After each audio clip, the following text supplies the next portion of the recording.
नमस्ते, सत श्री अकाल। क्या हाल चाल आप सबके? आई होप आप सब ठीक होंगे। हम भी बिल्कुल ठीक हैं। सुबह आँख खुलते ही कानों में ठक ठक की आवाज़ सुनाई दी तो मैं सीधा ऊपर चली गई। ऊपर जाकर देखा तो माली भैया आए थे जिनको मेरे हस्बैंड ने बुलाया था ऊपर का रूम खाली करवाने के लिए। क्योंकि जब से हमारा घर बना ये ऊपर का रूम ऐसे ही पड़ा है, क्योंकि हम डिसाइड ही नहीं कर पा रहे कि यहाँ बनेगा क्या। क्योंकि मेरे हस्बैंड की ख्वाहिश है जी होम थिएटर बनाने की, क्योंकि आजकल हर घर में होम थिएटर बन रहे हैं। तो उनको भी था कि यहाँ होम थिएटर बने, और मेरी थोड़ी ख्वाहिश ये थी कि यहाँ हम इनायशा के लिए प्ले रूम बनाते।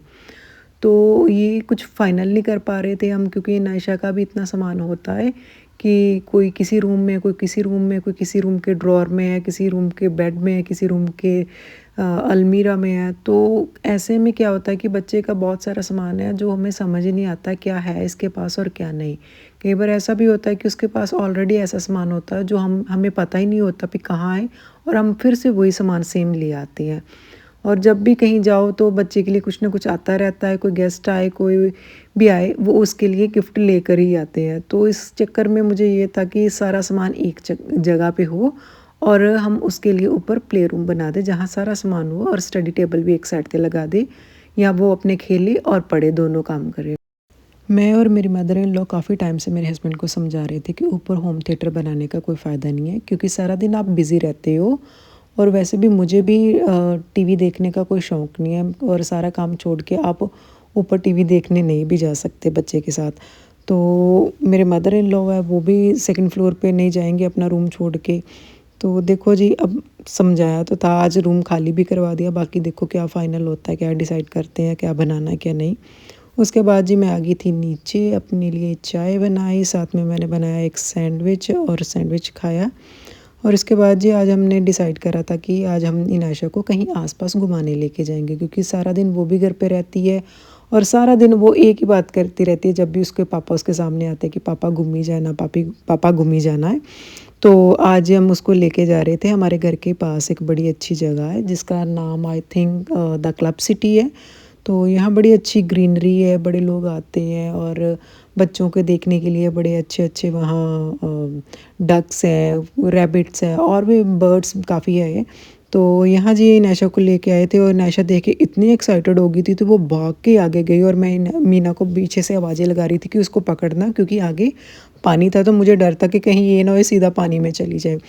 तो यहाँ जी आकर देखिए, और बड़े ही प्यारे रैबिट, मैंने फ़र्स्ट टाइम अपनी लाइफ में इतने करीब से रैबिट देखे हैं। मुझे नहीं पता सारे रैबिट्स ऐसे होते हैं कि यही रैबिट ऐसे थे कि जिनकी आंखें इतनी प्यारी थी, मतलब ना रेड थी ना वो मजेंटा थी, अलग ही वाइन शेड सी बड़ी प्यारी सी उनकी आंखें थी। तो यहाँ जी नायशा भी उनको देख रही थी, उनसे बातें कर रही थी, उनसे हेलो कर रही थी, तो बड़ी खुश हो रही थी। तो यहाँ इन्होंने बड़ी ही प्यारी लेक छोटी सी बनाई थी पास में, तो जिसमें काफ़ी डक्स थी। तो इन डक्स को देख के नायशा इतनी एक्साइटेड हो रही थी, तो उसको ये था कि मैं बस इनको पकड़ लूँ। तो मैं मीना को कह रही थी कि मीना प्लीज़ इसको पकड़ के रखना, ये ना हो कि ये सारी डक्स पानी में जाएंगी तो ये भी इनके पीछे पीछे कहीं पानी में ना चली जाएँ। तो यहाँ जी आगे थे गार्ड भैया, जो मुझे कह रहे थे कि मैडम ये सारा एरिया इन्होंने बंद कर रखा है, क्योंकि 2-3 दिन के लिए यहाँ फ्लावर एग्जीबिशन लगने वाली है। तो अगर आपको घूमना है तो आप 5-6 दिन बाद यहाँ आओ, फिर घूम कर जाना। तो हम जी यहाँ से सीधा निकल गए थे अपने घर के लिए। फिर मेरे हस्बैंड को कोई काम था तो हम अपने अंकल के घर आए। उनके गार्डन में मैंने 2 बहुत बड़े साइज़ में सी शेल्स देखे। तो इसमें से अंकल बता रहे थे कि समुंदर की लहरों की गूंज सुनाई देती है। तो वही मेरे हस्बैंड यहाँ सुन रहे थे, और इनाशा को भी वही सुना रहे थे। उसके बाद जी मैंने एक और हैरान करने वाली चीज़ इनके घर में देखी, ये थी बेल पर आलू। तो मैंने ना तो कभी ये सुना था, ना मैंने कभी देखा था कि आलू जो बेल पर भी लगते हैं, और इनके घर ही फर्स्ट टाइम मैंने देखा था। तो अंकल बता रहे थे कि जैन धर्म के कुछ लोग होते हैं जो ज़मीन में दबी हुई चीज़ नहीं खाते, तो वो ऐसे ही बेल पर आलू लगाते हैं, तो वो इसी को खाते हैं। उसके बाद ये अंकल ने हमें 2 आलू भी दिए तोड़ कर कि आप ही बनाकर खा कर देखना और मुझे बताना कि इनमें और जो हम ज़मीन वाले आलू खाते हैं उनमें क्या फ़र्क है। तो यहाँ जी हम घर पर आ गए थे, तो मेरे मदर ने कुलचे छोले बनाए थे, जो देखने में तो बहुत अच्छे लग रहे थे, और मेरे से सब्र नहीं हो रहा था। भूख भी काफ़ी लगी हुई थी, क्योंकि हम बाहर से भी कुछ खा के नहीं आए थे। तो मैंने जी सबसे पहले अपनी प्लेट तैयार करी, और साथ में देखा दही था। तो मैं मीना को कह रही थी कि मीना तो साथ में लस्सी भी ठंडी ठंडी बना ले।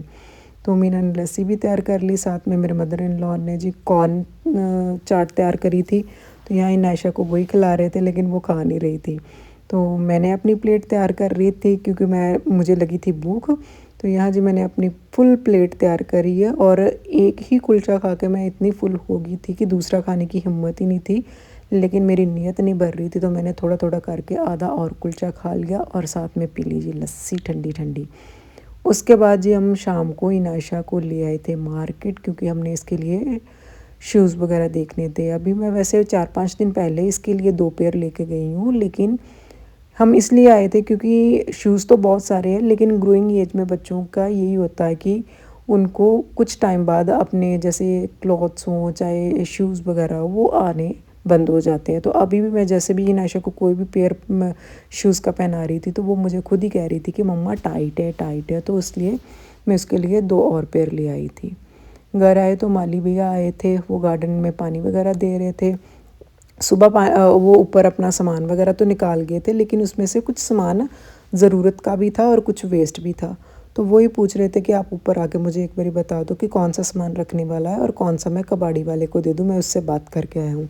तो यहाँ मैं और मेरे हस्बैंड उनको बता रहे थे कि कौन सा सामान रखने वाला है और कौन सा निकालने वाला है। रूम तो हो गए खाली, बाकी देखते हैं जी क्या बनता है यहाँ और क्या नहीं बनता।